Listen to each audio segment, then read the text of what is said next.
Здравейте! Предполагам, на всеки един от вас му се е случвало да отидем на лекар. На мен също ми се е случвало. На всички се случва. Ако, например, ви боли гърло. Добър ден, докторе! Добър ден! Да, виждам. Сега ще ти драсна няколко лекарства.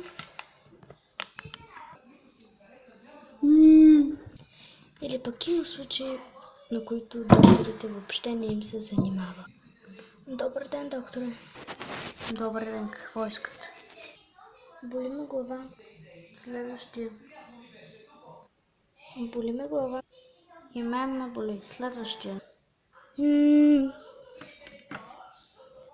Или пък когато отидете в лекар и сте прочели нещо, каквото ви има. Добър ден, докторе. Боли ме гръка и прочетох в... Да, всъщност. Ама аз прочетох... Добре, да.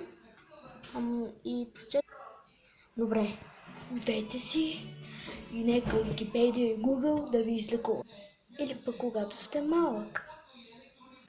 Здравей, имаш ли някакви оплаквания? Само не ваксина. Да, виждам. Само не ваксина. Добре.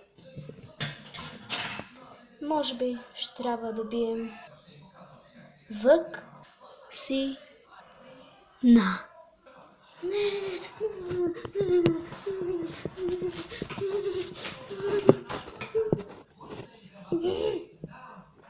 Сестра, спринцовка.